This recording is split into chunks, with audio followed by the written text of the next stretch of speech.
नमस्कार दोस्तों, आपका स्वागत है आपकी यूट्यूब चैनल स्टेनोग्राफी मास्टर की ओपी शुक्ला बुक की डिक्टेशन सीरीज़ में। गति 100 शब्द प्रति मिनट से डिक्टेशन स्टार्ट होगी 5 सेकंड पश्चात। स्टार्ट।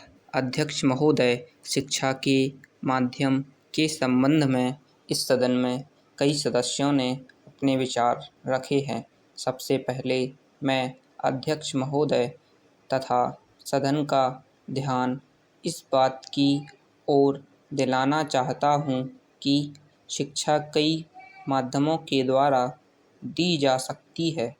जितनी विचारधाराएँ शिक्षा के माध्यम के संबंध में हैं, चाहे प्रकृति का सौंदर्य हो, चाहे ललित कला हो, चाहे खेल-कूद हो, चाहे श्रम हो और चाहे भाषा हो, उन सभी माध्यमों का इस्तेमाल करके हमें अपने विद्यार्थियों को ऐसी शिक्षा प्रदान करनी चाहिए जिससे उनके व्यक्तित्व का चहुमुखी विकास हो सके। इन सब माध्यमों में भाषा का भी अपना एक महत्व है, लेकिन अफ़सोस है कि आजकल हम केवल भाषा को ही शिक्षा का माध्यम बनाकर चले, जिसका नतीजा यह हुआ कि केवल किताबी शिक्षा ही हम अपने बच्चों को दे पाए और केवल किताबी शिक्षा से न उनके व्यक्तित्व का ही संपूर्ण विकास हो पाता है और न हम अपनी शिक्षा को ही अच्छे स्तर पर ले जा सकते हैं। इसलिए मैं निवेदन करना चाहता हूँ कि भाषा के अलावा अन्य जितने माध्यम शिक्षा के हैं, उन सब माध्यमों को हमारी शिक्षा प्रणाली में उचित स्थान दिया जाना चाहिए। जहाँ तक भाषा का प्रश्न है, दुनिया के सारे शिक्षा शास्त्री और हमारे कमीशन में भी जो शिक्षा शास्त्री थे, उनकी भी यही राय थी कि शिक्षा का माध्यम अगर कोई भाषा हो सकती है तो वह मातृभाषा हो सकती है। मातृभाषा के अतिरिक्त अगर अन्य किसी भाषा में शिक्षा दी जाती है तो वह शिक्षा अच्छी नहीं कही जा सकती।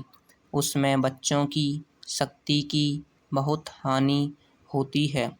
जो शिक्षा हम मातृभाषा के माध्यम से 5 साल में दे सकते हैं, वह दूसरी भाषा के माध्यम से हम 15 साल में भी नहीं दे सकते।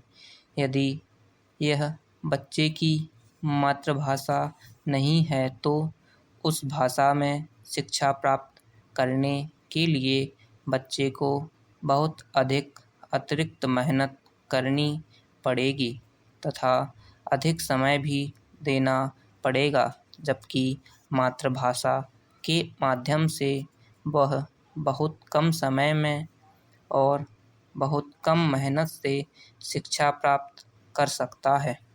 इसलिए आज जो लोग कहते हैं कि शिक्षा का माध्यम अंग्रेजी रखा जाए, वह देश की शिक्षा के बहुत बड़े दुश्मन हैं, क्योंकि मातृभाषा को छोड़कर अगर अंग्रेजी में शिक्षा दी जाती है तो शिक्षा कभी भी विकास नहीं हो सकता। यदि हम चाहते हैं कि देश के करोड़ों बच्चों को देश के कोने-कोने में शिक्षा दी जाए, तो केवल मातृभाषा को शिक्षा का माध्यम बनाना होगा। हमारे कुछ दक्षिण के भाई हिंदी से नाराज़ हैं, लेकिन अंग्रेजी से उनका मोह हमारी समझ में नहीं आता। अंग्रेजी से मोह केवल कुछ लोगों को ही है। सारे दक्षिण भारत के लोगों को अंग्रेजी से मोह नहीं है। अंग्रेजी से मोह केवल उन्हीं लोगों को है जिन्होंने बहुत पहले अंग्रेजी की शिक्षा प्राप्त की थी और जो लोग हमारी सरकारी सेवाओं में ऊंचे पदों पर हैं।